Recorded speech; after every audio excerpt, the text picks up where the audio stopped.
Hey, what's up guys? Jake for Tech here, and today we're going to be continuing the build inside the Atx N2719. This is going to be the second video of the water-cooled rebuild that we're doing. So today I think we're actually going to do some more wiring and cable management. So far I mounted the power supply and some of the cables that we made for our last build. Luckily they do fit, kind of in an odd configuration right now, but we will be doing some more cable management. What we're probably going to be working on is sleeving the CPU cables, which I actually didn't get to in the last build.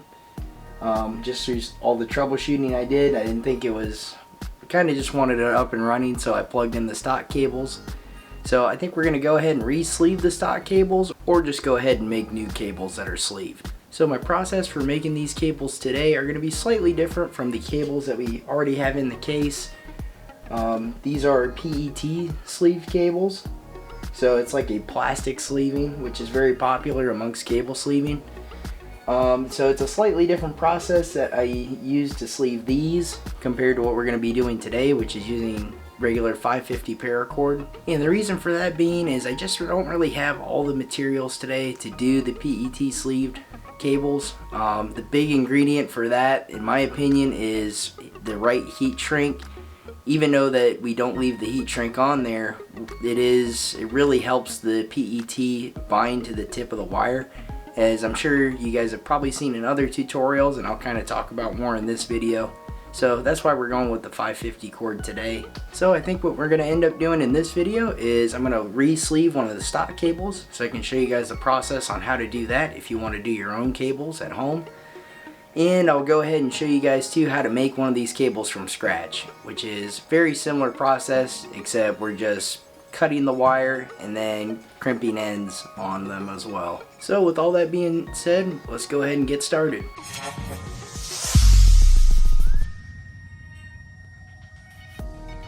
Alrighty guys, so first things first, we're going to talk about the materials you're going to need for this. This is for a modular power supply by EVGA, so just to let you guys know. So you'll need your stock cables. In our case, we're going to be using the CPU cables. Those are the cables we're redoing. So this is what they'll look like, more than likely, when you first get them and unpack them. So you're going to have to remove their stock sleeving on there, so sometimes that can be kind of a pain, but all you want to do is cut that heat shrink off and just carefully cut off the sleeving, and that'll give you something that looks like this. This is one I've already done it on, so it gives you all those wires individually. So, and that's what we're going to be sleeving, obviously. So there's that. Then you're going to need some type of sleeving. Like I mentioned, in our case we're going to be using some 550 cord. This is just some stuff I ordered off Amazon, so it was pretty cheap for a pretty high quantity. I think this is over 100 foot, so there's that. You're also going to need some type of lighter. So in my case, I'm just using some of these stick lighters, which work pretty well. Just something to heat up your sleeving to bind it to the tip of the wire. So that's what we're using that for. And lastly, as far as I can think of, you're going to need a Atx Pin Remover. Now, you don't need this tool specifically, just so you guys can get a good look at this. This is one I ordered from, I believe, Mod 1 or Titan Rig, one of those spots. But yeah, basically it's just these little prongs. So you're going to need a tool like this to actually remove the wire and its pin from the connector itself. So another way you can get around this too is using a staple. So a lot of people will take staples and they'll put them in the sides of the connector on the inner lip, and then you're able to pull it out. So I'll kind of go into that too as I show you how I remove these with this tool, so you'll get a better idea on how you can use a paper clip to do the same thing. Or staples rather. Paperclip might work, just got to be a smaller paperclip though to fit it inside the tip of the connector. So alrighty guys, so first things first, once you've cut all the stock sleeving off your cables, if they had any, you'll end up with something like this, as I mentioned, where we have all these individual wires. We're going to be doing this one wire at a time, just due to the fact that we don't want to mix up these pins, because depending on where it comes off of the power supply, it needs to go to a certain place on your component. And that's another topic, but you just want to make sure you put them in the exact same places on the connectors.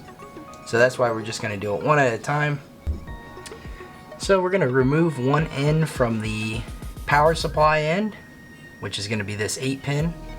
And if you look on the back of your connector, you will have a set of numbers. They're super tiny, and they're so tiny I don't even know if I can get them on camera, but I'll definitely try. I'm just going to go ahead. If you have the connector clip facing down, the top left corner should be number 1, and then 2, 3, 4, and then you'll have, you know, 5, 6, 7, 8 on the bottom.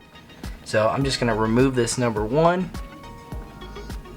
So I'm just going to take my Atx Pin Remover, and I'm just going to put it in the tip of the connector, just to where it kind of binds like that.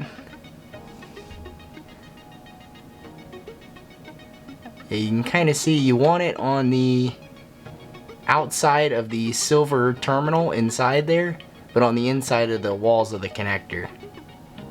Sorry, it's really hard to see, but then once you do that, you should just be able to pull on it. Sometimes they can be tricky. And there is the wire itself with its pin. So once you have the one pin disconnected from the connector, I'm basically just going to take my paracord and measure out the length of this cable approximately, because I don't have the other end undone yet. So I'll go ahead and cut it. Yeah, I forgot, that's a couple other tools you guys will need. You'll need some kind of cutting device to cut your sleeving.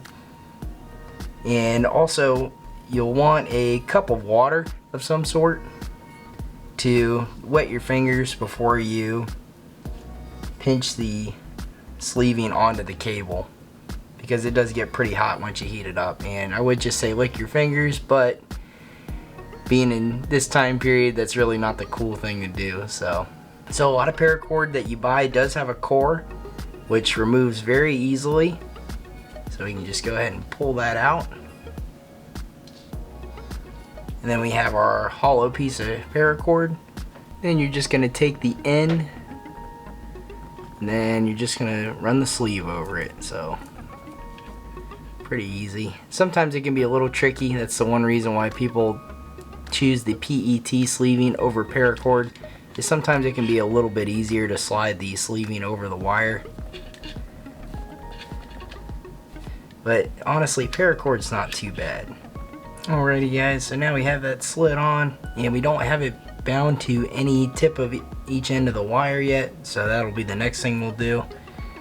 But it is a little tricky to get the paracord sleeving on when you have a ATX pin on the end, just because a lot of these little imperfections in the pins can definitely snag on your sleeving. So that's something to keep in mind. So that will make it a little bit easier too if you guys just start from scratch and start off with your own wire, because you don't have to crimp the end on right away. So next thing we're gonna do is I'm just gonna get my cup of water ready. So I'm just slowly gonna melt the paracord here.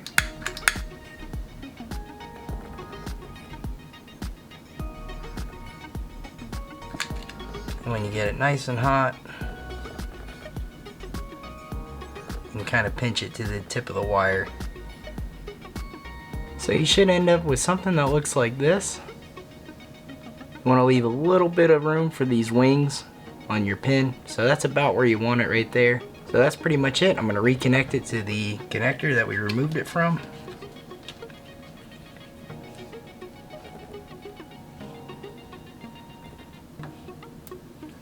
And just like that, we have the start to our custom sleeved stock cable. Next, I'm just going to go to the other end. You can do it in a different order, but my main thing is I just don't want you guys to mix up the cables at all, as it could happen very easily. So this is why we're doing it one at a time. So in some cases, you guys probably will encounter something like this. This is a resistor on your stock power supply cable, You can actually go ahead and remove them. All the big companies that do cable sleeving like Cable Mod and others, they don't include resistors. So, and there's other stuff you guys can read up on it where it won't affect your build at all to actually remove the resistor. But in this case, since this is a CPU cable and it's going to be tucked in the very top corner, I'm just going to leave it for now. So that's pretty much all there is to it, guys. And it kind of takes the anxiety about having to worry about a pinout diagram and stuff like that if you just follow the stock cable, because it's straight from the factory and obviously they know their pinout diagram. So then you just repeat the process on the rest of your cables, and you can change up the colors if you want.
Alrighty guys, so there is the finished product of our newly sleeved stock cables. Pretty simple, straightforward process when you're just redoing the stock cables, and you're really taking out the guesswork and kind of the risk of making your own cables from scratch, because you don't have to worry about the pinout because we're just following the stock cables. So it's a good way to do it as far as safety goes for your system. And it's a very cost-effective way too, just because you have all the materials there except for your sleeving. And sleeving like this paracord is super cheap. So, and that's kind of the beauty of the mod like this, is it basically just takes a few household goods and you can get it done. Just some paracord, which you guys might already have around the house. And if not, you can order it super cheap. I think I ordered this purple paracord from Amazon for like probably $8. And then just having a lighter around the house, so that way you have something to bind it to the tip. And then for removing your connectors, you can just use a staple. I mean, very small items, so you guys can get this done on your power supplies pretty cheap. And unfortunately in this video I did mention that we might be making another CPU cable from scratch. I don't quite have the materials to do it, just because it's quite a ways, as you guys can see, to run that cable all the way to the top. So what I ended up doing is I used a cable that I found that I made for my last build, but I had the pinout wrong on it, so I couldn't use it. So I just redid that one and we're good to go on it now. But I'm definitely going to save that for another video when we re-sleeve all the ITX cables in the NK71 build. And we're going to be making those cables from scratch, just because a lot of times the power supplies that you buy for an ITX case will have cables that are just a little too long for the case that you're using. So that'll be a perfect scenario for making our own cables, and we're definitely going to be doing that here very soon. Alrighty guys, I think that's going to kind of wrap up this video. Hopefully you guys got some good takeaways from it, how to sleeve your stock cables, and maybe a deeper insight on what is involved with the whole cable sleeving portion of PC building and all the different ways you can go at it. So hopefully I provided you guys with a pretty good, easy way to get into it, kind of on a very cost-effective level too. So stay tuned if you guys want to see this build get finished, along with some more cable sleeving when we go back and re-sleeve our Encase M1 build. If you guys liked the video and found it helpful, make sure to give us a thumbs up. And if you want to see more PC building and tech related content, make sure to subscribe. As always guys, thanks for watching, and I'll see you in the next video.